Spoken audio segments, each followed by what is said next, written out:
ಓಂ ಶ್ರೀ ಗುರುಬಸವಲಿಂಗಾಯ ನಮಃ. ತಮಗಾಗಿ ಸಿದ್ಧಗೊಂಡ ಜಂಬೂ ಸವಾರಿ ಎಂಬ ಈ ಕಾರ್ಯಕ್ರಮಕ್ಕೆ ತಮ್ಮೆಲ್ಲರಿಗೂ ಸ್ವಾಗತ, ಸುಸ್ವಾಗತ. ಇಂದಿನ ಸಂಚಿಕೆಯ ವಿಷಯ ದ್ರೌಪದಿ. ಇಂದು ನಾನು ಮಹಾಭಾರತ ಕಾವ್ಯದ ಕೇಂದ್ರ ಮಹಿಳಾ ಪಾತ್ರವಾದ ಹಾಗೂ ಪಂಚಕನ್ಯೆಯರಲ್ಲಿ ಒಬ್ಬಳು ಎಂದು ಪ್ರಸಿದ್ಧಿ ಪಡೆದ ದ್ರೌಪದಿಯ ಜೀವನ ಕಥನವನ್ನು ವಿವರಿಸಲಿದ್ದೇನೆ. ನಮ್ಮ ಇಡೀ ಭಾರತ ದೇಶದಲ್ಲಿ ದ್ರೌಪದಿಯ ಬಗ್ಗೆ ಯಾರಿಗೆ ಗೊತ್ತಿಲ್ಲ ಹೇಳಿ? ತುಂಬ ಜನಜನಿತವಾದ ಹೆಸರು ದ್ರೌಪದಿಯದು. ದ್ರೌಪದಿಯ ಬದುಕಿನ ಕಥನ ತುಂಬ ದೀರ್ಘವಾದುದು. ಕೇವಲ 10-15 ನಿಮಿಷಗಳಲ್ಲಿ ಅವಳ ಜೀವನದ ಸಂಪೂರ್ಣ ಕಥನವನ್ನು ಕಟ್ಟಿಕೊಡಲಾಗದು. ಆದರೂ ಅವಳ ಜೀವನದ ಮುಖ್ಯ ಘಟನೆಗಳನ್ನಷ್ಟೇ ತೆಗೆದುಕೊಂಡು ಅವಳ ಜೀವನದ ಸಂಕ್ಷಿಪ್ತ ರೂಪವನ್ನು, ಆದರೆ ನಿಖರವಾದ ಕಥನವನ್ನು ತಮ್ಮೆದುರು ತರುತ್ತಿದ್ದೇನೆ. ಪಾಂಚಾಲ ದೇಶದ ದೊರೆ ದ್ರುಪದ ರಾಜ ಹಾಗೂ ಕೋಕಿಲಾದೇವಿ ದಂಪತಿಯ ಪುತ್ರಿ ದ್ರೌಪದಿಯ ಜನ್ಮವೇ ಒಂದು ವಿಶಿಷ್ಟ ಸಂಗತಿಯಾಗಿದೆ. ಆ ಸಂಗತಿ ಏನೆಂದರೆ, ಬಾಲ್ಯದ ಗೆಳೆಯರಾದರೂ ವಯಸ್ಕರಾದ ನಂತರ ದ್ರುಪದ ರಾಜ ಹಾಗೂ ದ್ರೋಣಾಚಾರ್ಯರ ನಡುವೆ ವಯಮನಸ್ಸು ಬಂದ ಕಾರಣ ದ್ರೋಣನ ಮೇಲಿನ ಸೇಡಿಗಾಗಿ ದ್ರುಪದ ರಾಜನು ಒಬ್ಬ ಶೂರ ಪುತ್ರನನ್ನು ಹಾಗೆ ಮಹಾಪರಾಕ್ರಮಿ ಮಧ್ಯಪಾಂಡವ ಅರ್ಜುನನನ್ನು ತನ್ನ ಅಳಿಯನನ್ನಾಗಿ ಮಾಡಿಕೊಳ್ಳುವ ಉದ್ದೇಶದಿಂದ ಒಬ್ಬ ಅಪ್ರತಿಮ ಪುತ್ರಿಯನ್ನು ಪಡೆಯಲೋಸುಗ ಒಂದು ಮಹಾಯಾಗವನ್ನು ನಡೆಸಲು ನಿರ್ಧರಿಸುತ್ತಾನೆ.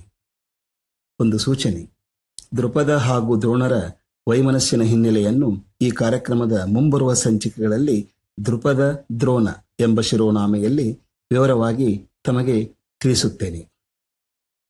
ಈಗ ನಾವು ನೇರವಾಗಿ ದ್ರೌಪದಿಯ ಕಥನದತ್ತ ಚಿತ್ತ ಹರಿಸೋಣ.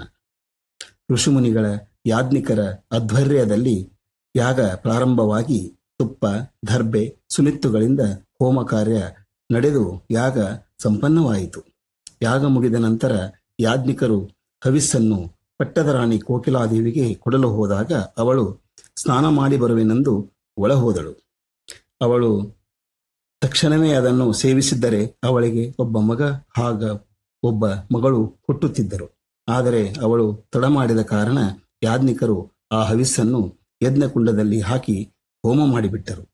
ಅದು ದಿಗ್ಗನೆ ಉರಿಯಲಾರಂಭಿಸಿ ಕೂಡಲೇ ಅದರಿಂದ ಒಬ್ಬ ದಿವ್ಯ ತೇಜಸ್ಸಿನ ಪುತ್ರನೂ ಹಾಗೂ ಭುವನ ಮನೋಹರಿಯಂತ ಪುತ್ರಿಯೂ ಜನ್ಮಿಸಿದರು. ಮಗುವಿಗೆ ದುಷ್ಟದ್ಯುಮ್ನ ಎಂದು ಹೆಸರಿಡಲಾಯಿತು.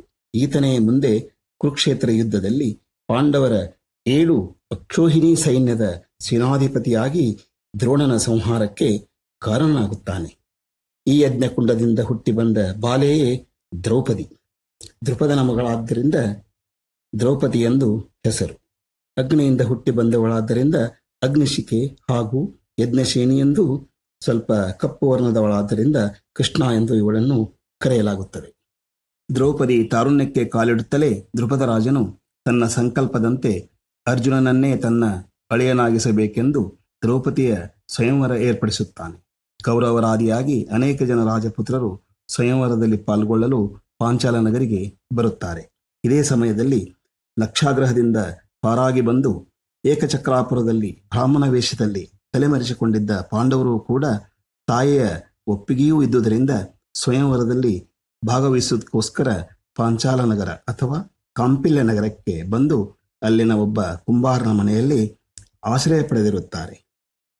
ದುರ್ಯೋಧನಾದಿಯಾಗಿ ಸ್ವಯಂವರದಲ್ಲಿ ಭಾಗವಹಿಸಿದ ಎಲ್ಲ ರಾಜಕುಮಾರರು ಸೋತು ಹೋಗುತ್ತಾರೆ. ಆಗ ಬ್ರಾಹ್ಮಣ ರೂಪದಲ್ಲಿದ್ದ ಅರ್ಜುನ ಬಿಲ್ಲಿನಡಿಗೆ ಬರುತ್ತಾನೆ. ಬಿಲ್ಲಿನಡಿಗೆ ಬಾಣವನ್ನು ಹೂಡಿದ ಅರ್ಜುನ ಕೊಪ್ಪರಿಗೆಯಲ್ಲಿ ನೆರಳನ್ನು ನೋಡುತ್ತಾ ಮೇಲೆ ಸುತ್ತುತ್ತಿದ್ದ ಮೀನನ್ನು ಹಾದು ಹೋಗುವಂತೆ ವರಸೆಯಾಗಿ 5 ಬಾಣಗಳನ್ನು ಬಿಟ್ಟ. ಕಚ್ ಅಂತ ಕತ್ತರಿಸಿದ ಹೂವಿನಂತೆ ಕೆಳಗೆ ಬಿದ್ದಿತು ಮೀನು. ಆಗ ಅಲ್ಲಿದ್ದ ಎಲ್ಲರೂ ಭಲೇ ಬ್ರಾಹ್ಮಣ ಎಂದು ಜಯಕಾರ ಹಾಕತೊಡಗಿದರು. ಆದರೆ ಅರ್ಜುನನ ನಿಜರೂಪ ಗೊತ್ತಿದ್ದ ದ್ರುಪದ ರಾಜ ಈತ ಬ್ರಾಹ್ಮಣನಲ್ಲ, ಪಾಂಡವ ಪುತ್ರ ಅರ್ಜುನ ಎಂದು ತಿಳಿಸಿದಾಗ ಕೌರವರಿಗೆ ತುಂಬಾ ನೋವಾಗಿ ಅಸೂಯೆಯಲ್ಲಿ ಬೆಂದು ಹೋಗುತ್ತಾರೆ. ಇತ್ತ ದ್ರುಪದ ರಾಜ ತನ್ನ ಆಸೆ ಈಡೇರಿದ್ದರಿಂದ ಸಡಗರದಿಂದ ದ್ರೌಪದಿಯನ್ನು ಅರ್ಜುನನಿಗೆ ಕೊಟ್ಟು ವೈಭವಯುತವಾಗಿ ವಿವಾಹ ಮಾಡುತ್ತಾನೆ. ದ್ರೌಪದಿಯೊಡನೆ 5 ಜನ ಪಾಂಡವರು ತಾವಿಡಿದ ಮನೆಗೆ ಬಂದು ಹೊರಗೆ ನಿಂತು ತಾಯಿಯನ್ನುದ್ದೇಶಿಸಿ ತಮಾಷೆಯಿಂದ ಅಮ್ಮ ಭಿಕ್ಷೆ ತಂದಿದ್ದೇವೆ ಎನ್ನುತ್ತಾರೆ. ನಿಜವಾದ ಭಿಕ್ಷೆಯನ್ನು ತಂದಾಗ ಹೀಗೆ ಹೇಳುವುದು ಅವರಿಗೆ ರೂಢಿ. ಮಕ್ಕಳ ಕರೆ ಕೇಳಿದ ಕುಂತಿ ಎಂದಿನಂತೆ, ಆಯಿತು ಮಕ್ಕಳೇ, ನೀವೆಲ್ಲ ಅದನ್ನು ಸಮನಾಗಿ ಹಂಚಿಕೊಳ್ಳಿ ಎಂದು ಹೇಳುತ್ತಾ ಹೊರಬರುತ್ತಾಳೆ.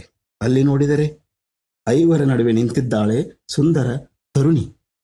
ಆಶ್ಚರ್ಯಚಕಿತಳಾದ ಕುಂತಿ ನಿಬ್ಬೆರಗಾಗಿ ನಿಂತು ಬಿಟ್ಟಳು. ಏನೂ ಮಾಡಲು ತೋಚದಂತಾಗಿ ಮಕ್ಕಳತ್ತ ನೋಡಿದಳು. ಆಗ ಧರ್ಮರಾಯ, ಅರ್ಜುನ ಸ್ವಯಂವರದಲ್ಲಿ ಗೆದ್ದ ಸ್ತ್ರೀ ಇವಳೇ ಎಂದಾಗ ಕುಂತಿಗೆ ದಿಕ್ಕೇ ತೋಚದಂತಾಗುತ್ತದೆ. ಮಾತು ಆಡಿದರೆ ಹೋಯಿತು, ಮುತ್ತು ಒಡೆದರೆ ಹೋಯಿತು. ಬರಬಾರದ ಮಾತಾಗಲೇ ಬಂದು ಬಿಟ್ಟಿತ್ತು, ಅನರ್ಥವಾಗಲೇ ಆಗಿಬಿಟ್ಟಿತ್ತು. ಕುಂತಿಯ ಮನಸ್ಸು ತಪ್ಪಿನ ಅರಿವಿನಿಂದ ಭಾರವಾಯಿತು. ನಂತರದಲ್ಲಿ ಶ್ರೀಕೃಷ್ಣ ಹಾಗೂ ವ್ಯಾಸಮುನಿಗಳು ಧರ್ಮ ವಿಚಾರಣೆ ನಡೆಸಿ ದ್ರೌಪದಿಯ ಪೂರ್ವ ಜನ್ಮದ ವೃತ್ತಾಂತ ಹಾಗೂ ಐವರು ಪಾಂಡವರ ಜನ್ಮ ಕಾರಣವನ್ನು ತಿಳಿಸಿ, ದ್ರೌಪದಿಯ ಈ 5 ಜನರೊಂದಿಗೆ ಸಂಸಾರ ನಡೆಸಿದರೂ ಅವಳ ಪಾತಿವ್ರತ್ಯಕ್ಕೆ ಭಂಗ ಬರುವುದಿಲ್ಲ ಎಂದು ತಿಳಿಸುತ್ತಾರೆ. ಹಾಗೂ ಸ್ವತಃ ದ್ರೌಪದಿಯೇ ನೀಡಿದ ನಿಯಮಾನುಸಾರ, ಕಟ್ಟಳೆಯನುಸಾರ ವರ್ಷಕ್ಕೆ ಒಬ್ಬರೊಡನೆ ಜೀವನ ನಡೆಸುವ ವಿಧಿಯೊಂದಿಗೆ ದ್ರೌಪದಿಯ ಸಂಸಾರ ಸಾಗತೊಡಗುತ್ತದೆ. ಒಂದು ಐತಿಹ್ಯದ ಪ್ರಕಾರ ಒಬ್ಬರೊಡನೆ 1 ವರ್ಷ ಮುಗಿದ ಕೂಡಲೇ ಇನ್ನೊಬ್ಬ ಪತಿಯನ್ನು ಸೇರುವಾಗ ದ್ರೌಪದಿ ಮತ್ತೆ ಕನ್ಯೆಯಾಗಿಯೇ ಮಾರ್ಪಾಡಾಗುತ್ತಾಳೆ ಎಂದು ಪುರಾಣ ಕಥೆಗಳಲ್ಲಿ ಹೇಳಲಾಗಿದೆ. ಹೀಗಾಗಿಯೇ ಅವಳನ್ನು ಪತಿವ್ರತಾ ಶಿರೋಮಣಿ ಎಂದೇ ಕರೆಯಲಾಗಿದೆ. ಪಂಚಪಾಂಡವರೊಡನೆ ವಿಧಿಬದ್ಧ ಸಂಸಾರ ನಡೆಸಿದ ದ್ರೌಪದಿಯು ಧರ್ಮರಾಜನಿಂದ ಪ್ರತಿವಿಂಧ್ಯ, ಭೀಮನಿಂದ ಸುತಸೋಮ, ಅರ್ಜುನನಿಂದ ಶ್ರುತಕರ್ಮ, ನಕುಲನಿಂದ ಸತಾನಿಕ ಹಾಗೂ ಸಹದೇವನಿಂದ ಶ್ರುತಸೇನ ಎಂಬ 5 ಪುತ್ರರಿಗೆ ಜನ್ಮ ನೀಡುತ್ತಾಳೆ. ಇವರನ್ನು ಉಪಪಾಂಡವರೆಂದು ಕರೆಯುತ್ತಾರೆ. ನಂತರದಲ್ಲಿ ಕುಂತಿ, ದ್ರೌಪದಿ ಹಾಗೂ 5 ಪಾಂಡವರು ಹಸ್ತಿನಾಪುರಕ್ಕೆ ಬಂದು ಧೃತರಾಷ್ಟ್ರನಿಂದ ಖಾಂಡವಪ್ರಸ್ಥ ಎಂಬ ಬರಡು ಭೂಮಿಯನ್ನು ಪಡೆದರೂ ಇಂದ್ರನ ಅನುಗ್ರಹದಿಂದ ಹಾಗೂ ಶ್ರೀಕೃಷ್ಣನ ಸಹಾಯದಿಂದ ಆ ಪ್ರದೇಶವನ್ನು ವೈಭವಯುತವಾದ ಇಂದ್ರಪ್ರಸ್ಥವೆಂಬ ಮಹಾನಗರಿಯನ್ನಾಗಿ ಮಾಡಿ ರಾಜ್ಯಭಾರ ನಡೆಸತೊಡಗುತ್ತಾರೆ. ಪಾಂಡುರಾಜನಿಗೆ ಸ್ವರ್ಗದಲ್ಲಿ ಸ್ಥಾನ ಸಿಗಬೇಕಾದರೆ ನೀವೊಂದು ಯಾಗ ಮಾಡಬೇಕಾಗುತ್ತದೆ ಎನ್ನುವ ನಾರದ ಮಹರ್ಷಿಗಳ ಮಾತಿನಂತೆ ರಾಜಸೂಯಾಗ ನಡೆಸಲು ನಿರ್ಧರಿಸಿದ ಪಾಂಡವರು ಮಯನನ್ನು ಕರೆದು ಅತ್ಯಂತ ವೈಭವದ ಅಲಂಕಾರಗಳಿಂದ ಅರಮನೆಯೊಂದನ್ನು ನಿರ್ಮಿಸಿ ಕೌರವರಾದಿಯಾಗಿ ಸಮಸ್ತ ರಾಜರಿಗೆ ಯಾಗಕ್ಕೆ ಬರಲು ಆಮಂತ್ರಣ ನೀಡುತ್ತಾರೆ. ಯಾಗ ಮುಗಿದ ನಂತರ ದುರ್ಯೋಧನ, ಶಕುನಿ ಮುಂತಾದವರು ಇಂತಹ ಅದ್ಭುತ ಅರಮನೆ ನೋಡಲು ಒಳಗೆ ಬರುತ್ತಾರೆ. ದ್ರೌಪದಿ ತನ್ನ ಸಖಿಯರೊಡನೆ ಆನಂದದಿಂದ ಅಟ್ಟದ ಮೇಲೆ ನಿಂತಿರುತ್ತಾಳೆ. ಸ್ವಯಂವರದಲ್ಲಿ ತನಗೆ ದಕ್ಕದೆ ಪಾಂಡವರ ಪಾಲಾದ ಈಗ ಇಷ್ಟೊಂದು ಸಂತಸದಿಂದಿದ್ದ ದ್ರೌಪದಿಯನ್ನು ನೋಡಿ ದುರ್ಯೋಧನ ಅಸೂಯೆ ಇಮ್ಮಡಿಗೊಳ್ಳುತ್ತದೆ. ನಿರ್ಮಲ ಸ್ಫಟಿಕ ಶಿಲೆಯಂತೆ ನಿರ್ಮಿಸಿದ ಸಭೆಯೊಳಗೆ ಬಂದ ದುರ್ಯೋಧನನಿಗೆ ಅಲ್ಲಿ ಸರೋವರ ಕಂಡದ್ದರಿಂದ ಛಂಗನೆ ಅದರಲ್ಲಿ ಜಿಗಿಯುತ್ತಾನೆ. ಆದರೆ ಅದು ಸರೋವರವಲ್ಲ, ಕೇವಲ ನೆಲಹಾಸು. ಹೀಗಾಗಿ ತಪ್ಪನೆ ಬೀಳುತ್ತಾನೆ. ಆಗ ಅಲ್ಲಿದ್ದವರೆಲ್ಲ ನಗತೊಡಗುತ್ತಾರೆ. ನಾಚಿಕೆಯಿಂದ ತಲೆ ತಗ್ಗಿಸಿದ ದುರ್ಯೋಧನ ಮತ್ತೆ ಜಾಗರೂಕನಾಗಿ ಮುನ್ನಡೆಯುತ್ತಾನೆ. ಆಗ ಅಲ್ಲಿ ನೆಲಹಾಸು ಕಾಣುತ್ತದೆ. ಆದರೆ ಈಗ ಅಲ್ಲಿ ನಿಜವಾದ ಸರೋವಿದ್ದುದರಿಂದ ನೀರಿನಲ್ಲಿ ಬಿದ್ದು ತೊಯ್ದು ತೊಪ್ಪೆಯಾಗುತ್ತಾನೆ. ಇದನ್ನು ಕಂಡ ದ್ರೌಪದಿ, ಭೀಮ ಗೊಳ್ಳನೆ ನಗತೊಡಗುತ್ತಾರೆ. ಅಲ್ಲಿದ್ದ ವಿಲಾಸಿನಿಯರೆಲ್ಲ ದ್ರೌಪದಿಯೊಡನೆ ನಗಲು ಪ್ರಾರಂಭಿಸುತ್ತಾರೆ. ಕೌರವ ಕೆಂಡಾಮಂಡಲವಾಗುತ್ತಾನೆ. ಆದರೆ ಈ ನಗೆಯೇ, ಅಂದರೆ ದ್ರೌಪದಿಯ ನಗೆಯೇ ಮುಂದೆ ಭಯಂಕರ ಹೊಗೆಗೆ ಕಾರಣವಾಗುತ್ತದೆ ಎಂಬ ಸಂಗತಿ ಸ್ವತಃ ದ್ರೌಪದಿಗೆ ತಿಳಿದಿರುವುದಿಲ್ಲ. ಆ ಹೊಗೆ ಯಾವುದು? ಅದುವೇ ಕುರುಕ್ಷೇತ್ರ ಯುದ್ಧ. ಇತ್ತ ಅವಮಾನದಿಂದ ಲಜ್ಜೆಯಿಂದ ಕಾದು ಕೆಂಡವಾಗಿದ್ದ ದುರ್ಯೋಧನನ ಹೃದಯವನ್ನು ದ್ರೌಪದಿಯ ಆ ನಗು ಮುಳ್ಳಿನಂತೆ ಚುಚ್ಚುತ್ತಿತ್ತು. ಸೊಕ್ಕಿನಿಂದ ಕೊಬ್ಬಿದ್ದ ದ್ರೌಪದಿಗೆ ಇದರ ದುಪ್ಪಟ್ಟು ಅವಮಾನ ಮಾಡಬೇಕು, ಪ್ರತೀಕಾರ ತೀರಿಸಿಕೊಳ್ಳಬೇಕೆಂದು ನಿರ್ಧರಿಸಿದ ದುರ್ಯೋಧನ ಅದೇ ಸಂದರ್ಭಕ್ಕಾಗಿ ಕಾಯತೊಡಗುತ್ತಾನೆ. ಶಕುನಿ ತನ್ನ ಕುಟಿಲೋಪಾಯದಿಂದ ಪಾಂಡವರನ್ನು ಪಗಡೆಯಾಟಕ್ಕೆ ಆಹ್ವಾನಿಸಿ ದ್ರೌಪದಿ ಸಹಿತ ಪಾಂಡವರು ದುರ್ಯೋಧನನ ಆಧೀನಕ್ಕೊಳಗೊಳ್ಳುವಂತೆ ಮಾಡುತ್ತಾನೆ. ದ್ರೌಪದಿ ಈಗ ತನ್ನ ಸಂಪೂರ್ಣ ಆಧೀನಳಾಗಿದ್ದರಿಂದ ಇದೇ ತಕ್ಕ ಸಮಯವನ್ನು ನಿರ್ಧರಿಸಿದ ದುರ್ಯೋಧನ ಅವಳಿಗೆ ಅವಮಾನ ಮಾಡಲು ಸಿದ್ಧನಾಗಿ ದುಶ್ಯಾಸನಿಗೆ, ಎಲೈ ಸೋದರ, ಈ ತುಂಬಿದ ಸಭೆಯಲ್ಲಿ ಕರೆದುತಾ ಅವಳನ್ನು ಎಂದಾಗ ತಡ ಮಾಡದ ದುಶ್ಯಾಸನ ದ್ರೌಪದಿಯ ಕೂದಲನ್ನು ಹಿಡಿದು ಸಭೆಗೆ ಎಳೆತಂದು ಅಲ್ಲಿ ತುಂಬಿದ ಸಭೆಯಲ್ಲಿ ಪಾಂಡವರು ಸಹಿತ ಎಲ್ಲ ಹಿರಿಯರ ಸಮ್ಮುಖದಲ್ಲಿ ಅವಳ ಸೀರೆ ಸೆಳೆಯಲು ಪ್ರಾರಂಭಿಸುತ್ತಾನೆ. ಅವಮಾನದಿಂದ ಜರ್ಜರಿತಳಾದ ದ್ರೌಪದಿ ಕಂಗಳು ತುಂಬ ಕಣ್ಣೀರು ತುಂಬಿಕೊಂಡು ರೋಧಿಸುತ್ತಾ ಪಂಚಪಾಂಡವರಾದಿಯಾಗಿ ಭೀಷ್ಮನಿಂದ ಹಿಡಿದು ಎಲ್ಲ ಹಿರಿಯರಲ್ಲಿ ದಯನೀಯವಾಗಿ ಸಹಾಯ ಬೇಡುತ್ತಾಳೆ, ಪ್ರಲಾಪಿಸುತ್ತಾಳೆ. ಆದರೆ ಎಲ್ಲರೂ ಅಸಹಾಯಕರಾಗಿ ತಲೆ ತಗ್ಗಿಸಿ ಕುಳಿತು ಬಿಡುತ್ತಾರೆ. ಆಗ ದ್ರೌಪದಿಗೆ ನೆನಪಾಗಿ ಬಂದವನು ಶ್ರೀಕೃಷ್ಣ. ತಕ್ಷಣವೇ, ಹೇ ಪರಮಾತ್ಮ, ಅನಾಥ ರಕ್ಷಕ, ಈ ನಿನ್ನ ತಂಗಿಯನ್ನು, ಈ ನನ್ನ ಸಂಕಟವನ್ನು ದೂರ ಮಾಡು. ದುಶ್ಯಾಸನ ನನ್ನ ಸೀರೆಯನ್ನಷ್ಟೇ ಸೆಳೆಯುತ್ತಿಲ್ಲ, ನನ್ನ ಮಾನವನ್ನೂ ಸೆಳೆಯುತ್ತಿದ್ದಾನೆ. ಬಂದು ಕಾಪಾಡು ದೇವ ಎಂದು ಮೊರೆ ಇಡುತ್ತಾಳೆ. ಆಗ ತಕ್ಷಣವೇ ಹಸ್ತಿನಾಪುರಕ್ಕೆ ಧಾವಿಸಿದ ಕೃಷ್ಣ ದ್ರೌಪದಿಯ ಈ ಕರುಣಾಜನಕ ಅವಸ್ಥೆ ಕಂಡು ಉಟ್ಟ ಸೀರೆ ಅಕ್ಷಯವಾಗಲಿ ಎಂದು ಆಶೀರ್ವದಿಸುತ್ತಾನೆ. ಕೂಡಲೇ ಅಲ್ಲೊಂದು ಪವಾಡವೇ ನಡೆಯುತ್ತದೆ. ದುಶ್ಯಾಸನನು 1, 2, 3 ಹೀಗೆ 100 ಸಾವಿರಾರು ಸೀರೆಗಳನ್ನು ಸೆಳೆಯುತ್ತಿದ್ದಾನೆ. ದ್ರೌಪದಿ ವ್ಯವಸ್ಥೆಗಳಾಗುವುದೇ ಇಲ್ಲ. ಕೊನೆಗೆ ಸುಸ್ತಾದ ದುಶ್ಯಾಸನನೇ ನೆಲಕ್ಕುರುಳುತ್ತಾನೆ. ಕೃಷ್ಣನ ಕರುಣೆಯಿಂದ ದ್ರೌಪದಿಯ ಮಾನ ಸಂರಕ್ಷಣೆಯಾಗುತ್ತದೆ. ಆಗ ಪಾಂಡವರು ಕೃಷ್ಣನಿಗೆ ನಮಿಸಿ ವಂದಿಸುತ್ತಾರೆ. ನಂತರ ಭೀಮ, ನೀನಿನ್ನು ಬೆಚ್ಚಿದ ಮುಡಿಯನ್ನು ಕಟ್ಟಿಕೊಂಡು ಒಳಗೆ ನಡೆ ಎನ್ನುತ್ತಾನೆ ದ್ರೌಪದಿಗೆ. ಆಗ ಕೋಪಾಗ್ನೆಯಿಂದ ದಹಿದಹಿಸುತ್ತಿದ್ದ ದ್ರೌಪದಿ ಕೆಂಗಣ್ಣಿನಿಂದ ದುಶ್ಯಾಸನ ಕಡೆಗೆ ನೋಡುತ್ತಾ, ಈ ಕ್ರೂರಿಯನ್ನು ಕೊಂದು ಅವನ ಕರುಳು ಬಗೆದು ನನಗೆ ತಂದು ಕೊಟ್ಟಾಗ ನಾನು ಈ ಮುಡಿಯನ್ನು ಕಟ್ಟುತ್ತೇನೆ, ಅಲ್ಲಿವರೆಗೆ ಹೀಗೇ ಇರುತ್ತೇನೆ ಎಂದು ಭೀಮನಿಗೆ ಹೇಳುತ್ತಾಳೆ. ಇದುವೇ ಅಗ್ನಿಪುತ್ರಿ ದ್ರೌಪದಿಯ ಭಯಂಕರ ಪ್ರತಿಜ್ಞೆ. ಮೊದಲ ಪಗಡೆಯಾಟದಲ್ಲಿ ಅಪಾರ ಅವಮಾನ ಅನುಭವಿಸಿ ಅತಿ ನೋವಿನಿಂದ ಪಾಂಡವರು ತಮ್ಮ ರಾಜ್ಯಕ್ಕೆ ತೆರಳುತ್ತಾರೆ. ಆದರೆ ಇಷ್ಟಕ್ಕೆ ಸುಮ್ಮನಿರದ ಶಕುನಿ ಮತ್ತೆ ಧರ್ಮರಾಜನನ್ನು ಮತ್ತೊಂದು ಪಗಡೆಯಾಟಕ್ಕೆ ಆಹ್ವಾನಿಸುತ್ತಾನೆ.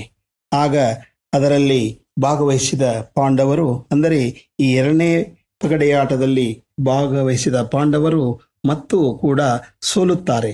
ಆ ಸೋಲಿನಿಂದ ಅವರು 12 ವರ್ಷ ವನವಾಸ ಹಾಗೂ 1 ವರ್ಷ ಅಜ್ಞಾತವಾಸಕ್ಕೆ ಹೋಗಬೇಕಾಗುತ್ತದೆ. ಹೀಗೆ ವನವಾಸದ 3 ವರ್ಷಗಳು ಕಳೆದಿರಬೇಕಾದರೆ ಆಗ ಅಲ್ಲಿ ದುಶ್ಶಲೆಯ ಪತಿಯಾದ ಜಯದ್ರಥ, ಇವನ ಹೆಸರು ಸೈಂಧವನೆಂದು ಕರೆಯಲಾಗುತ್ತದೆ. ಇಂಥ ಜಯದ್ರಥ ಕಾಡಿನಲ್ಲಿದ್ದ ದ್ರೌಪದಿಯನ್ನು ಅಪಹರಿಸಿಕೊಂಡು ಹೋಗುತ್ತಾನೆ. ಆಗ ಹೊರಗೆ ಹೋಗಿದ್ದ ಪಾಂಡವರಿಗೆ ವಿಷಯ ತಿಳಿದು ತಕ್ಷಣವೇ ಸೈಂಧವನ ರಥವನ್ನು ಬೆನ್ನಟ್ಟಿ ಹಿಡಿದು ಅವನನ್ನು ಕತ್ತೆಯ ಮೇಲೆ ಕೂಡಿಸಿ ಮೆರವಣಿಗೆ ಮಾಡುತ್ತಾರೆ. ಈ ಅವಮಾನದಿಂದ ಸೈಂಧವ ಕುಪಿತನಾಗಿ ಪಾಂಡವರನ್ನು ಕೊಲ್ಲಲು ವರ ಪಡೆದು ಬರುತ್ತೇನೆ ಎಂದು ಕಾಡಿನತ್ತ ಮುಖ ಮಾಡುತ್ತಾನೆ. ಆದರೆ ನಂತರದಲ್ಲಿ ಕುರುಕ್ಷೇತ್ರ ಯುದ್ಧದಲ್ಲಿ ಅರ್ಜುನನಿಂದ ಹತನಾಗುತ್ತಾನೆ. ಈಗ 12 ವರ್ಷ ವನವಾಸ ಮುಗಿದಿದೆ. ಇನ್ನೊಂದು ವರ್ಷ ಅಜ್ಞಾತವಾಸ. ಪಾಂಡವರು ದ್ರೌಪದಿಯೊಡನೆ ವಿರಾಟ ನಗರಕ್ಕೆ ಬಂದು ವಿಭಿನ್ನ ವೇಷ ತಳೆದು ವಿರಾಟ ರಾಜನಲ್ಲಿ ಸೇವೆಗೆ ಸೇರುತ್ತಾರೆ. ಬೇರೆ ಬೇರೆ ಹೆಸರುಗಳಿಂದ ಪಾಂಡವರು ಅಲ್ಲಿ ಕಾರ್ಯನಿರತರಾಗಿರುತ್ತಾರೆ. ದ್ರೌಪದಿಯ ಹೆಸರು ಸೈರಂಧ್ರಿ ಎಂದಾಗಿರುತ್ತದೆ. ವಿರಾಟರಾಜನಿಗೊಬ್ಬ ಭಾವಮೈದುನ, ಅವನ ಹೆಸರು ಕೀಚಕ. ಆತ ತುಂಬ ದುಷ್ಟ. ಇಂತಹ ಕ್ರೂರ ಕೀಚಕನ ದೃಷ್ಟಿ ಸುಂದರಿ ಸೈರಂಧ್ರಿಯ ಮೇಲೆ ಬೀಳುತ್ತದೆ. ಆಗ ಉಪಾಯವಾಗಿ ಅವನನ್ನು ದ್ರೌಪದಿಯ ಬಳಿ ಬರುವಂತೆ ಮಾಡಿದ ಭೀಮ ತಾನೇ ಸ್ತ್ರೀ ವೇಷದಿಂದ ಕೀಚಕನನ್ನು ತನ್ನತ್ತ ಕರೆಸಿಕೊಂಡು ಅವನ ಚೆಂಡನ್ನು ಚೆಂಡಾಡುತ್ತಾನೆ. ಕೀಚಕ ಸತ್ತು ಧರೆಗುರುಳುತ್ತಾನೆ. ನಂತರ 1 ವರ್ಷ ಅಜ್ಞಾತವಾಸವನ್ನು ಮುಗಿಸಿದ ಪಾಂಡವರು ವಿರಾಟ ನಗರದಿಂದ ವಿರಾಟ್ನ ಇನ್ನೊಂದು ನಗರವಾದ ಉಪಪ್ಲಾವ ಎಂಬ ನಗರಕ್ಕೆ ಬರುತ್ತಾರೆ. ಈ ನಡುವೆ ವಿರಾಟನ ಮಗಳು ಉತ್ತರೆಯನ್ನು ಅರ್ಜುನನ ಪುತ್ರ ಅಭಿಮನ್ಯುವಿಗೆ ವಿವಾಹ ಮಾಡಿಕೊಡಲಾಗುತ್ತದೆ. ನಂತರ ದೃಪದರಾಜನ ದೂತನ ಮೂಲಕ ತಮಗೆ ತಮ್ಮ ರಾಜ್ಯವನ್ನು ಬಿಟ್ಟುಕೊಡಬೇಕೆಂದು ಕೌರವರಿಗೆ ಹೇಳಿ ಕಳಿಸಿದಾಗ ಕೌರವ ದೊರೆ ದುರ್ಯೋಧನ ಕೋಪದಿಂದ ಅವರಿಗೆ ಒಂದು ಸೂಜಿ ಮೊನೆಯಷ್ಟು ಜಾಗ ಕೊಡುವುದಿಲ್ಲ ಎನ್ನುತ್ತಾನೆ. ಎಲ್ಲ ಸಂಧಾನಗಳು ವಿಫಲವಾಗಿ ಕೊನೆಗೆ ಯುದ್ಧ, ಅದುವೇ ಕುರುಕ್ಷೇತ್ರ ಯುದ್ಧ. ಇದರ ಪರಿಣಾಮ ತಮಗೆಲ್ಲ ತಿಳಿದೇ ಇದೆ. ಅದನ್ನು ನಾನು ಇಲ್ಲಿಗೆ ಹೆಚ್ಚಿಗೆ ಹೇಳಲಾರೆ. ಆದರೆ ಪಾಂಡವರ 5 ಜನ ಪುತ್ರರಾದ ಉಪಪಾಂಡವರು ಕೂಡ ಈ ಯುದ್ಧದಲ್ಲಿ ಹತರಾದ ಸಂಗತಿ ತುಂಬ ದುಃಖದಾಯಕವಾದದ್ದು. ಯುದ್ಧದಲ್ಲಿ ದುಶ್ಯಾಸನನನ್ನು ಎದುರಿಸಿದ ಭೀಮನಿಗೆ ಅವನು ದ್ರೌಪದಿಯ ವಸ್ತ್ರಾಪರಣ ಮಾಡಿದ ದಶ ಕಣ್ಮುಂದೆ ಬಂದು ಖಂಡಾಮಂಡಲವಾಗುತ್ತಾನೆ. ಅವನ 2 ಕಾಲುಗಳನ್ನು ಮೇಲಕ್ಕೆತ್ತಿ ಗಾಳಿಯಲ್ಲಿ ತಿರುವಿ ನೆಲಕ್ಕೆ ಅಪ್ಪಳಿಸುತ್ತಾನೆ. ಆಗ ದುಶ್ಯಾಸನ ಹತನಾಗುತ್ತಾನೆ. ರಕ್ತದ ಕೋಡಿ ಹರಿಯತೊಡಗುತ್ತದೆ. ಕೂಡಲೇ ದ್ರೌಪದಿಯನ್ನು ಅಲ್ಲಿ ಕರೆತಂದ ಭೀಮ, ಇದೋ ನಿನ್ನ ಪ್ರಜ್ಞೆ ನೆರವೇರಿಸುವ ಸಮಯ ಬಂದಿದೆ ಎನ್ನುತ್ತಾನೆ. ದುಶ್ಯಾಸನ ರಕ್ತವನ್ನು ತನ್ನ ಕೇಶಗಳಿಗೆ ಎಣ್ಣೆಯಂತೆ ಹಚ್ಚಿದ ದ್ರೌಪದಿ ಅಲ್ಲಿಯೇ ಬಿದ್ದಿದ್ದ ಅವನ ಹಲ್ಲಿನ ಚಟ್ಟ ತೆಗೆದುಕೊಂಡು ಅದನ್ನೇ ಬಾಚಣಿಕೆಯನ್ನಾಗಿ ಮಾಡಿಕೊಂಡು ಇಲ್ಲಿವರೆಗೆ ಬಾಚದ ತನ್ನ ಕೇಶರಾಶಿಯನ್ನು ಬಾಚಿದ ದ್ರೌಪದಿ ಮುಡಿ ಕಟ್ಟಿಕೊಂಡು ತನ್ನ ಪ್ರತಿಜ್ಞೆಯನ್ನು ನೆರವೇರಿಸಿಕೊಳ್ಳುತ್ತಾಳೆ. ಕುರುಕ್ಷೇತ್ರ ಯುದ್ಧ ಮುಗಿದ ನಂತರ ಹಲವು ವರ್ಷಗಳ ಕಾಲ ರಾಜ್ಯಭಾರ ಮಾಡಿದ ಪಾಂಡವರು ತಮ್ಮ ಇಳಿ ವಯಸ್ಸಿನಲ್ಲಿ ಅರ್ಜುನನ ಮೊಮ್ಮಗ ಪರೀಕ್ಷಿತನಿಗೆ ಪಟ್ಟ ಕಟ್ಟಿ ದ್ರೌಪದಿಯೊಡನೆ ತಾವೆಲ್ಲರೂ ಮಹಾಪ್ರಸ್ಥಾನ ಅಂದರೆ ಮರಣ ದೀಕ್ಷೆ ತೆಗೆದುಕೊಂಡು ಉತ್ತರಕ್ಕೆ ಪಯಣಿಸುವುದು ಎಂದರ್ಥ. ಇಂಥ ಮಹಾಪ್ರಸ್ಥಾನಕ್ಕೆ ತೆರಳಿ ಹಿಮಾಲಯದ ತಪ್ಪಲಿಗೆ ಬರುತ್ತಾರೆ. ನಂತರ ಒಬ್ಬೊಬ್ಬರಾಗಿ ಪ್ರಾಣ ಬಿಡುತ್ತಾ ಹೋಗುತ್ತಾರೆ.